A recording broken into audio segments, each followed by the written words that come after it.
మాజీ ముఖ్యమంత్రి వైఎస్ జగన్మోహన్ రెడ్డిపై రాష్ట్ర సాంఘిక సంక్షేమ శాఖ మంత్రి డాక్టర్ డోలబాల వీరాంజనేయ స్వామి విమర్శల వర్షం కురిపించారు. మంత్రి మీడియాతో మాట్లాడుతూ జగన్ పై ఆగ్రహం వ్యక్తం చేశారు. గత 5 రోజుల నుండి విజయవాడ, ఎన్టీఆర్ జిల్లా, గుంటూరు జిల్లాలో వరదలు విలయతాండవం సృష్టించాయన్నారు. ప్రజలు తీవ్ర ఇబ్బందుల్లో ఉన్నారు. జిల్లా కేంద్రంలోని రాష్ట్ర ముఖ్యమంత్రి నారా చంద్రబాబు నాయుడు బస్సుల్లోనే ఉంటూ అధికారులు, మంత్రులతో సమీక్షలు నిర్వహిస్తూ అధికారులను, మంత్రులను పరుగులు పెట్టిస్తున్నారన్నారు. క్షేత్రస్థాయిలో రాష్ట్ర ముఖ్యమంత్రి నారా చంద్రబాబు నాయుడు పర్యటిస్తూ ప్రజలకు అవసరమైన అన్ని సౌకర్యాలు తీర్చేందుకు కష్టపడి పనిచేస్తున్నారని అన్నారు. 74 సంవత్సరాల వయసులో ఉన్న చంద్రబాబు జేసీబీలపై కూర్చొని ప్రయాణిస్తుంటే చాలా బాధేస్తుందని అన్నారు. ప్రజలకు అవసరమైన త్రాగునీరు, ఆహారం, పాల ప్యాకెట్లు అందిస్తూ ప్రజల మధ్యలోనే ముఖ్యమంత్రి ఉంటున్నారన్నారు.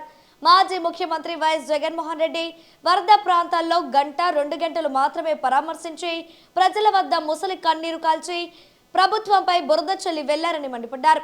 ప్రజలు ఇంత ఇబ్బందుల్లో ఉంటే జగన్ ఎందుకు లండన్ పర్యటనకు వెళుతున్నావో సమాధానం చెప్పాలని డిమాండ్ చేశారు.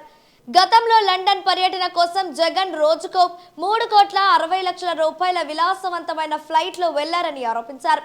కేవలం బ్లాక్ మనీని వైట్ మనీగా చేసుకునేందుకే లండన్ వెళ్తున్నారని ప్రజల్లో తీవ్ర చర్చ జరుగుతుందని మంత్రి అన్నారు. గత 5 రోజుల నుండి వరద విలయ తాండవం చేసి ప్రజలు ఇబ్బందుల్లో ఉంటే సహకరించాల్సిన జగన్ ప్రభుత్వంపై విమర్శలు చేయడం ఏంటని సూటిగా ప్రశ్నించారు.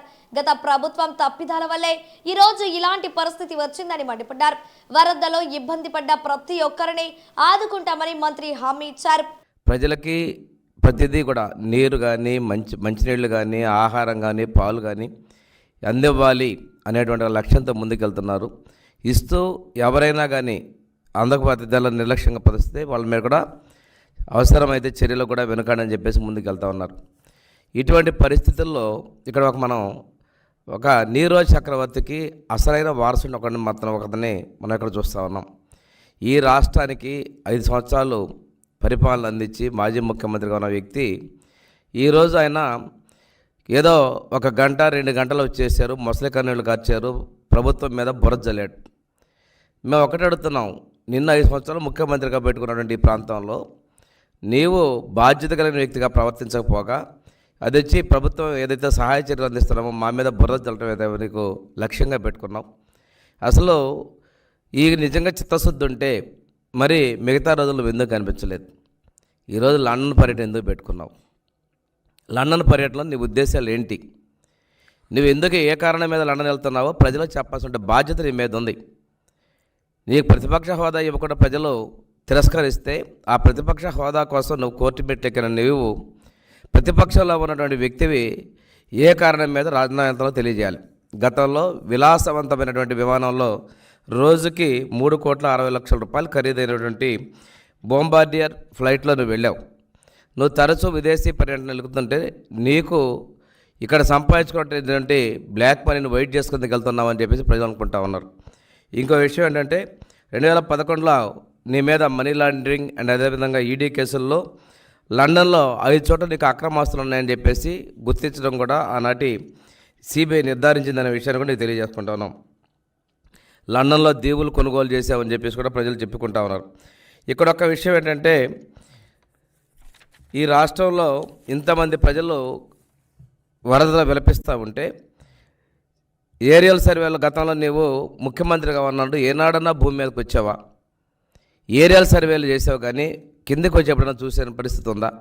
మొన్న కూడా గత్యంతరైన పరిస్థితుల్లో ఒక అరగంట పాటు నీళ్ళ దగ్గరకు వచ్చేవి తప్పితే నీ చరిత్రలో ఏనాడైనా కష్టాల్లో ఉన్న ఈ ప్రకృతి వైపరీత్యాలకు సంబంధించిన వాళ్ళ దగ్గర నువ్వు ఎప్పుడైనా ప్రత్యక్షంగా వెళ్ళి దగ్గర నుంచి పలకరించినటువంటి సందర్భాలు ఉన్నాయా? ఒక్కసారి చరిత్ర చూసుకోమని అడుగుతా ఉన్నా. ప్రజల కోసం ఎప్పుడు అనునిత్యం కష్టపడుతున్నటువంటి మా నాయకుల మీద బురద జల్లే కార్యక్రమాలు నువ్వు మానుకోమని చెప్తూ నువ్వు లండన్ ప్రయాణం పెట్టుకున్నావు. లండన్ ప్రయాణం పెట్టుకొని నీ పేటీఎం బ్యాచ్ చేత అసత్యాల ప్రచారానికి ప్రజల్లో భయభ్రాంతులు కలగజేయడానికి ప్రయత్నాలు చేస్తున్నావు. ఇటువంటి పిచ్చి ప్రలోభాలను మానుకోవాల్సిన అవసరం ఉంది. ఒకటి, నేను వీలైతే ప్రతిపక్ష నాయకుడిగా ధైర్యాన్ని ఇవ్వు. మా నాయకుడు 5 సంవత్సరాల ప్రతిపక్షంలో ఉన్నప్పుడు ఏనాడు కూడా కష్టాలు వచ్చినప్పుడు క్షేత్రస్థాయిలో వచ్చాడు, రైతులకి ప్రజలకి ధైర్యాన్ని ఇచ్చాడు, అండగా ఉన్నానన్నాడు. మనం వాళ్ళకి ధైర్యం చెప్పే ఒక కార్యక్రమం చేశాం. ఎప్పుడు కూడా అధికారంలో ఉన్నా ప్రతిపక్షంలో ఉన్నా ప్రజల మధ్యలో ఉన్నాడు, ప్రజల కష్టాల్లో వాళ్ళకి అండగా ఉన్నాడు, వాళ్ళకి ధైర్యాన్ని ఓదార్పును కలిగించిన నాయకుడు మన ప్రీతం ముఖ్యమంత్రి చంద్రబాబు నాయుడు గారు. మీకు చరిత్రలో ఇటువంటి అలవాట్లు లేవు, చేసే వ్యక్తుల మీద బుర్ర చేస్తున్నాం, చేత అయితే మీరు సలహాలు ఇవ్వండి, అంతేగాని ఇటువంటి తప్పుడు ప్రచారాలు చేయొద్దు. నేను ఒక్కటే మిమ్మల్ని సూటిగా అడుగుతున్నా, ఇంత కష్టాల్లో ఈ ప్రజలు ఉన్నప్పుడు ఎందుకు నువ్వు లండన్ వెళ్తున్నావు? నీ అక్రమార్జనని వెయిట్ చేసుకోవడానికి వెళ్తున్నావు అని చెప్పేసి మేము భావిస్తూ ఉన్నాం. నువ్వు సమాధానం చెప్పాల్సిన అవసరం ఈ రాష్ట్ర ప్రజలందరూ కూడా నీ లండన్ పర్యటన కారణాలు తెలుసుకోవడం కోసం ఎదురు చూస్తూ ఉన్నారని కూడా నేను తెలియజేసుకుంటూ, ఇది నీ చర్యలు మొత్తం కూడా ఒక్కసారి గుర్తు చేస్తున్నాయి, నీరజ్ చక్రవర్తి పోకడని రుజువు చేస్తున్నాయని కూడా తెలియజేసుకుంటూ, ఇవల్ల బుడమేరు మునిగిందంటే నీ అజ్ఞానం, నీ అమాయకత్వం. బుడమేరు గేట్లు ఎత్తకపోవడం మునిగిందని నువ్వు చెప్పడం అంటే ఎంత బాధ్యతారాహిత్యమైన పరిపాలన నువ్వు చేసావో. 5 సంవత్సరాలు ముఖ్యమంత్రిగా ఉండి ఎక్కడ గేట్లు ఉన్నాయో ఎక్కడ గేట్లు లేవని చెప్పేసి నువ్వు మాట్లాడిన పరిస్థితి. బుడమేరు కాలువని వైడనింగ్ కోసం మా ప్రభుత్వంలో టెండర్లు పిలిచి పనులు మొదలు పెడితే దాన్ని అర్ధాంతరంగా ముగించిన మాట వాస్తవం కాదా? దాని పిల్ల కాలువగా చేసిన పరిస్థితి నీది కాదా? నీ యొక్క నిర్లక్ష్యం వల్ల ఈరోజు కాలువలు గండ్లు పడ్డాయి, ఈ రాష్ట్రం మునిగిపోయింది. విజయవాడ చరిత్రలో ఎన్నడూ లేని విధంగా ఇటువంటి వరదలు వచ్చినాయి. కృష్ణా బ్యారేజ్ దగ్గర 11,40,000 క్యూసెక్కుల వరద వచ్చిందంటే గతంలో ఎప్పుడు పరిస్థితులు రాలా. వరదలు చాలాసార్లు వచ్చినాయి, ప్రభుత్వం మేల్కొనలేదు. ఇటువంటి తప్పుడు ప్రచారాలు మానుకో.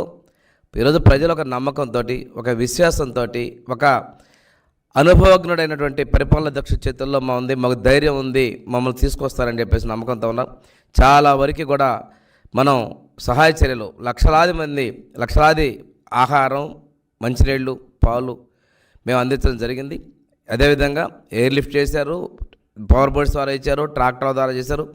చివరికి మా నాయకుడు 22 కిలోమీటర్లు జేసీబీ మీద కూర్చొని ప్రయాణం చేశారంటే మా చిత్తశుద్ధిని మీరు గమనించుకోవాలని తెలియజేసుకుంటూ, ప్రజలను ఎప్పుడు కూడా వంచింది ప్రజలు.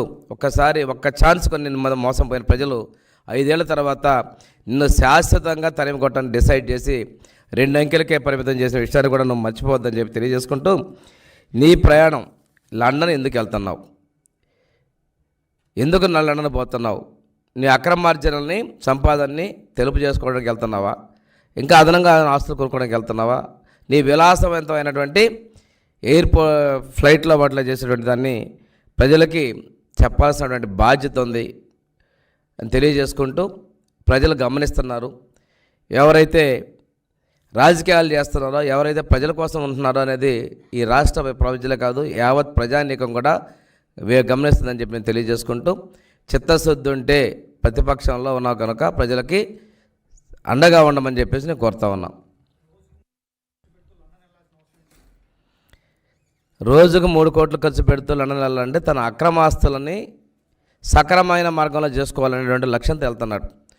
అతని ధనదాహం అనేది ఎంత కాదు. ఒక్కొక్క స్కామ్ మీరు చూస్తున్నారు, ఇసుక దగ్గర నుంచి, అదేవిధంగా ఎక్సైజ్ లిక్కర్ దగ్గర నుంచి, కానీ ప్రతి దానిలో కూడా మోసాలు. తన లక్ష్యం ఒకటే. తండ్రి ముఖ్యమంత్రిగా ఉన్నప్పుడే లక్షలాది కోట్లు తీసుకున్న వ్యక్తి తను ముఖ్యమంత్రిగా ఉన్నప్పుడు తన అనుచరుల ద్వారా, తన ద్వారా అక్రమ సంపాదనలు చేశాడు. ఈ అక్రమ సంపాదనని దాన్ని ఒక గాడిలో పెట్టుకోవాలనే లక్ష్యంతో అతను వెళ్తా ఉన్నాడు.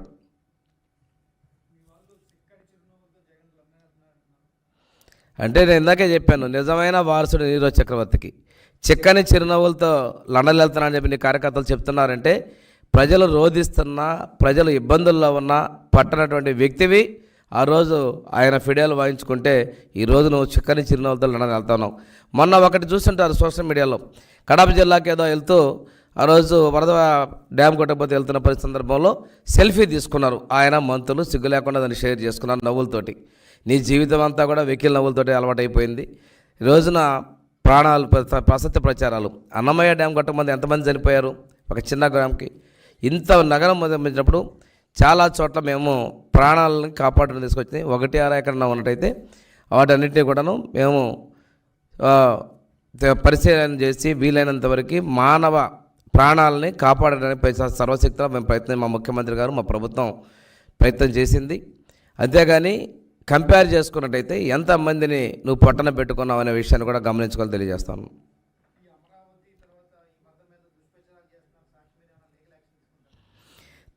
అమరావతిని నిన్న సాక్షి పేపర్లో కావచ్చు, సాక్షి మీడియా కావచ్చు, మీ పేటీఎం కావచ్చు ముంపుగా పోయిందన్నారు. కానీ ఈరోజైనా కానీ నేను చెప్తున్నా, రండి మీరు ఇక్కడే ఉన్నారు. పోదాం రండి. ఎక్కడన్నా ఒక్క చొక్క నీరుందా? మొన్న ఆ ఎస్ఆర్ఎం యూనివర్సిటీ కూడా కాన్వకేషన్ కూడా జరిగింది. ఇవన్నిటికీ దేనికి నిదర్శనం?